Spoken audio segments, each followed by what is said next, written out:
বাংলাদেশের ডায়াবেটিস সমস্যা একটা বড় ধরনের সমস্যা। কিন্তু ইদানিং অনেক ডাক্তার এবং ডাক্তার কবিরাজ অনেকেই ডায়াবেটিস সারানোর ব্যাপারে যেসব অ্যাসুরেন্স দিচ্ছেন মানুষকে, সেগুলো কেউ ৩ দিনে সারাচ্ছেন, কেউ ৭ দিনে সারাচ্ছেন, কেউ ১৫ দিনে সারাচ্ছেন। আসলে এগুলো যে সব ভুয়া, এ কথাটা আর আমি বলতে চাই না। এটা সাধারণ লোকেরই চিন্তাভাবনা করে বুঝে নেওয়া উচিত। তবে এখন যেটা বলছেন অনেকেই যে ডায়াবেটিস সারবে, সারা যাবে, সারানো হবে, সারাতে পারবে ইত্যাদি, ইত্যাদি। কিন্তু আজ থেকে আমি ৭ বছর আগে যখন আমি প্রথম এই ভিডিওতে বলেছিলাম, ইউটিউবে আমার ইয়েটা নিশ্চয়ই আপনারা দেখেছেন বা হয়তো আবারও দরকার হলে দেখে নেবেন, যে আমি বলেছিলাম যে ডায়াবেটিস সারানো সম্ভব, তবে একটু সময় লাগবে। তখন পর্যন্ত কিন্তু ডাক্তার সাহেবদের মতের ভেতরে একটা জিনিসই ছিল যে এটা কোনোদিন সারবে না। কিন্তু ডায়াবেটিস যে ইমিউন রিলেটেড একটা অসুখ, এবং এটা যে ২ দিন, ৪ দিন, ৫ দিন, ৭ দিনে সারবে, সেটা কিন্তু সম্ভব না। সেটা আমি আগেও বলেছি, আমি এখনও বলছি। কিন্তু ডায়াবেটিস সারানো সম্ভব। আর ইদানিং দেখুন, আপনারা সবাই জানেন যে ডাক্তার সাহেবরাও বলছেন বা রিসার্চাররাও বলছেন যে ভিটামিন ডি এবং ক্যালসিয়াম ছাড়া কোনোভাবেই ডায়াবেটিস সারানো সম্ভব না। এ কথাটাও আমি আজ থেকে বোধহয় বছর ৩ আগেই বলেছি যে ভিটামিন ডি এবং ক্যালসিয়াম ছাড়া ডায়াবেটিস সারানো সম্ভব না। কারণ প্রথম সবচেয়ে বড় যে ভাইটাল রোলটা প্লে করে সেটা শরীরের ভিতরে, সেটা হচ্ছে ভিটামিন ডি। কিন্তু এই ভিটামিন ডি নিয়ে আবার ইদানিং অনেক বাটপারি শুরু হয়ে গেছে। এই ভিটামিন ডিটা বলা হচ্ছে যে প্রতিটা ভিটামিন ক্যাপসুলে যে ভিটামিন সাপ্লিমেন্ট আছে, আবার বলা হচ্ছে যে বিভিন্ন কোম্পানির ওষুধের ভেতরে লিখিয়ে দেওয়া হচ্ছে যে ক্যালসিয়াম উইথ ভিটামিন ডি3। কিন্তু ভিটামিন ডির ব্যাপারে আমাদের দেশের শতকরা বলতে গেলে ৯৮ জনেরই বোধহয় খুব একটা ধারণা নাই। কারণ ভিটামিন ডি সবচেয়ে বড় সোর্সটা হচ্ছে সূর্যের আলো। তো এটা হলো ন্যাচারাল। আর যে সাপ্লিমেন্ট, এই সাপ্লিমেন্ট করা যে কতটা কঠিন, এর আগেও বলেছিলাম আমি যে এই সাপ্লিমেন্ট করা করা অনেক খরচ, মানে খরচ প্রয়োজন হয়। এবং এই ভিটামিন ডি সাপ্লিমেন্ট তৈরি করে ওই ১০ টাকা, ১৫ টাকা, ২০ টাকা, ৩০ টাকা বা ১০০ টাকায় একটা ক্যাপসুল দিতে পারবে, এটা আমি বিশ্বাস করি না। এই কথাটা আমি বলেছিলাম।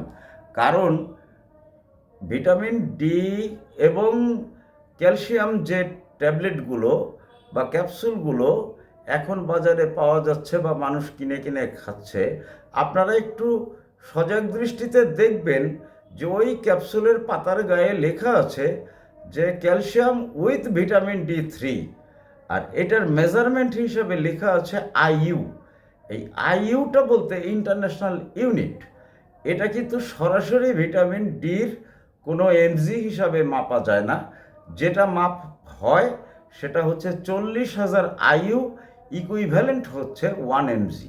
কিন্তু একজন মানুষের যদি প্রতিদিন ১২০ এমজি প্রয়োজন হয়, সেখানে ১ mg, ৪০,০০০ আইইউ ইকুইভ্যালেন্ট ১ mg, সেই ১ mg যদি পান, তাহলে আপনি কতটুকু পাচ্ছেন? আপনাকে রকেট সায়েন্সও বুঝতে হবে না বা বড় ধরনের কোনো সায়েন্টিফিক থিওরির ভিতরেও যেতে হবে না। আপনি নর্মালি সাধারণ মাথা দিয়েই চিন্তা করে দেখেন যে ৪০,০০০ আইইউ ইকুইভ্যালেন্ট 1 mg, তাহলে আপনি কতটুকু ভিটামিন ডি পাচ্ছেন। আর বাংলাদেশের স্ট্যাটিস্টিক্স অনুযায়ী বাংলাদেশে কিন্তু অ্যাভারেজ পিপল ভিটামিন ডি পাচ্ছে হলো ২৯ থেকে ৩১%। তার মানে ১২০ mgর যদি ওই ১২০-এর থেকে যদি আপনি ২৯ পান বা ৩১ পান, তাহলে আপনার ঘাটতি থাকছে কত? তা আপনারা ভিটামিন ডির কথা শুনে বিভিন্ন ক্যাপসুল যে কিনে খাচ্ছেন, তার ভিতরে যে কতটুকু ভিটামিন ডি পাচ্ছেন তার তো কোনো হিসাব নাই। তো আপনার ডায়াবেটিস কেমনে সারবে, এইটা আমার মাথায় আসে না। তো কিন্তু ডায়াবেটিস সারাতে হলে আপনাদের যে ইমিউন বুস্ট করতে হবে, আর ইমিউনের সঙ্গে 12-14টা অর্গান রিলেটেড। এখন আপনারা ভাবছেন যে আম, একজন ডাক্তার অথবা একজন ওই সার্টিফিকেটধারী কেউ এসেই আপনাকে বলে দিল যে আপনার ভিটামিন ডি ফুলফিল হয়ে গেছে, আপনার ইমিউন সিস্টেম ঠিক হয়ে গেছে, আপনি এই ওষুধটা খেলেই আপনি একেবারে ডায়াবেটিস মুক্ত হয়ে যাবেন। এটা এত সহজ না।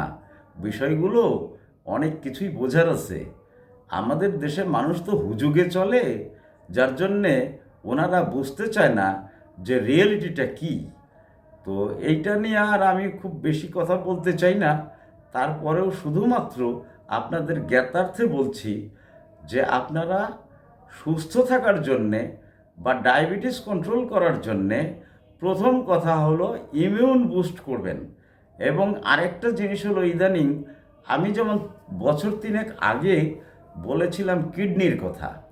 ডায়াবেটিস হলে কিডনি অ্যাফেক্টেড হয়, শুধুমাত্র কিডনি অ্যাফেক্টেড হয় না, এর সঙ্গে liver related, heart related, lung related, prostate related. কারণ হিউম্যান বডি হলো চেইন অফ অর্গানস। আপনারা মনে করেন একজন স্পেশালিস্টের কাছে গিয়েই ভাবেন যে আমি বোধহয় একেবারে সুস্থ হয়ে গেলাম। আসলে কি এতই সহজ? একটু ভেবে দেখেছেন? তা তো মনে হয় নিশ্চয়ই ভাবেন নাই। মনে করেন যে খাবার হজম হচ্ছে না, তার মানে লিভার একটু গন্ডগোল করছে, চলে গেলেন লিভার স্পেশালিস্টের কাছে, আর লিভার স্পেশালিস্ট কয়েকটা ওষুধ দিয়ে দিল, আপনি ভালো হয়ে গেলেন। এটা কি মানসিক মানসিক রোগীর কার্যকলাপ না?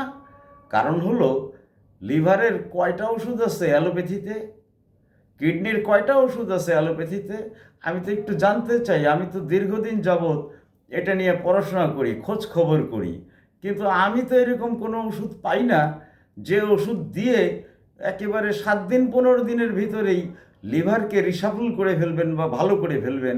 আমি তো এত বড় পণ্ডিত ডাক্তার তো আমি আজ পর্যন্ত চোখে দেখি নাই, আমার সামনে তো পড়ে নাই।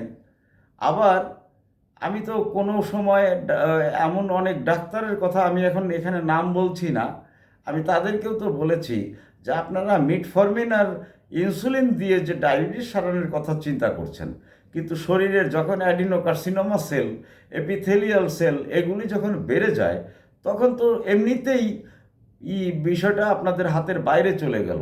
তাহলে আপনারা ডায়াবেটিস সারাবেন কিভাবে? এদিক থেকে তো কখনো চিন্তা করেন নেই। অবশ্য 2-1 জন ডাক্তার সাহেব বলেছেন যে হ্যাঁ স্যার, আপনি ঠিকই বলেছেন যে আমাদের এটা বোধহয় জানার একটু ভুল আছে। যাই হোক, সেটা আমি বলছি না।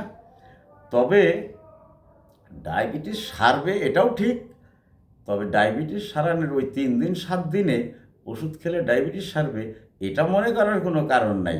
সুতরাং আমার বলার উদ্দেশ্য একটা, যে এই ইউটিউবে ওই ভালো কন্টেন্টও যেমন থাকে, খারাপও থাকে, ওই ফেসবুকে ভালোটাও থাকে, খারাপও থাকে। তবে আপনারা একটু যাচাই বাছাই করে নেন। এমন কথা নাই যে সবটাই খারাপ আর সবটাই ভালো, সেটা আমি বলছি না। তবে যাচাই বাছাই করে নেওয়া দরকার আছে। আর এর আগে যেমন আমি বলছিলাম যে ডায়াবেটিস হলেও এই ডাক্তার সাহেবরা যখন ক্রিয়েটিনিন বেড়ে যায়, তখন তো বলছিলাম যে ক্রিয়েটিন ওই ডায়ালিসিস করা লাগবে না, প্রয়োজন হবে না। ক্রিয়েটিনিন বাড়লেও সেটা ওষুধের মাধ্যমে কমে আসবে, হয়তো একটু সময় লাগবে, কারণ ক্রিয়েটিনিন বাড়ার সময় অনেক দ্রুত বাড়ে, কিন্তু কমার সময় খুব মানে ধীরে কমে। তবে অ্যালোপ্যাথিতে আজ পর্যন্ত কেউ দেখাতে পারবেন না, এ পর্যন্ত আমার জানা নেই। এখন যদি কেউ মিরাকল ঘটিয়ে থাকেন অ্যালোপ্যাথিক মেডিসিন দিয়ে, যে ডায়ালিসিস ছাড়াই রোগীকে খুব সুস্থ করে ফেলবেন, না, তাহলে আর ডাক্তার সাহেবরা ডায়ালিসিসের কথাও বলতেন না, কিডনি ট্রান্সপ্ল্যান্টের কথাও বলতেন না। সুতরাং এই ওষুধও অ্যালোপ্যাথিতে নাই, সুতরাং নিশ্চিন্ত থাকেন। আর আমি যেটা বলছিলাম যে হ্যাঁ, এটা হার্বাল মেডিসিন এবং হোমিওপ্যাথিক মেডিসিনে সারানো সম্ভব, ক্রিয়েটিনিন কমে আসবে এবং মেডিকেলি টেস্টেড, আমি এটা করে দেখিয়েছি। আপনারা চাইলে আমি সেই রিপোর্টও প্লেস করে দেখাতে পারবো। সুতরাং এ বিষয় নিয়ে আমি ওভার স্যাঙ্গুইন। আমি এখানে খুব দুর্বলতা নিয়ে কোনো কথা বলছি না। আর যদি কেউ বুঝতে চান তাহলে আমার সাথে বসেন, দেখি যে আমারটা ভুল না আপনারটা ভুল, আপনারা এখন কি করছেন। তো সুতরাং আমি এগুলি নিয়ে কোনো ইসে যাচ্ছি না। তবে এই আমি যে ডায়ালিসিস লাগবে না বলেছিলাম, তারপরে আমি বহু কন্টেন্ট দেখলাম যে বহুত ডাক্তার সাহেবেরও ইন্টারভিউ দেখলাম, ফেসবুকে দেখলাম, ইউটিউবে দেখলাম, ওনারা ডায়ালিসিস সারিয়ে ফেলছেন, ডায়ালিসিস লাগছে না, ডায়াবেটিস সারিয়ে ফেলছেন, ডায়ালিসিস লাগবে না, ওনারা 7 দিনে সারাতে পারেন, 15 দিনে সারাতে পারেন। যদি হয়তো ভালো, তবে এই রকম টেস্ট রিপোর্টগুলো সহ দেখান না কেন? আমি তো দুই একজনকে এটাও প্রশ্ন করেছি, আপনারা যে ডায়ালিসিস লাগবে না তার টেস্ট রিপোর্টগুলো জনসম্মুখে তুলে ধরেন। আপনি 2 জন লোককে 5 জন লোককে সাক্ষী হিসেবে এনে ওই ইয়ে করবেন, ভিডিও করে ওই বাহবারে কুড়াবেন না, এটা তো ঠিক না। কারণ এখানে তো সন্দেহ করার যথেষ্ট কারণ আছে। আমাদের দেশের কয়টা লোক সত্যি কথা বলে? 500 টাকায় যেখানে ভোট বিক্রি হয়, 50 টাকায় যেখানে ভোট বিক্রি হয়, সেখানে আপনি ভিডিও কন্টেন্ট করার জন্যে আপনি 200 করে টাকা দিলে দেখা যাবে 10 জন এসে আপনার জন্য মিথ্যা কথা বলে যাবে। এরকম কতগুলি চান? তো সুতরাং এইগুলি তো রিয়েলিটি না, এটাতে মানুষকে মিসলিড করা। বরং মানুষের উপকার হোক সেই দিকটা চিন্তাটা কেন করেন না? এবং সেই বিষয়টা আপনারা গুরুত্ব দেন। আমি এই অনুরোধটাই আপনাদেরকে জানাচ্ছি, এর চেয়ে বেশি আর কিছু বলার নাই। তবে আমি বলবো ডায়ালিসিস লাগবে না, কিন্তু ক্রিয়েটিনিন কমবে, তবে খুব ধীরে ধীরে কমবে, এত সহজে কমবে এটা আমি মনে করি না। আর যদি কেউ দ্রুত মিরাকেলি কমাইতে পারেন তাহলে তো আলহামদুলিল্লাহ, আরও ভালো। আপনারা অনেক যোগ্যতা সম্পন্ন ব্যক্তি। ধন্যবাদ আপনাদের সকলকে। আজকের মতো বিদায় নিচ্ছি। খোদা হাফেজ।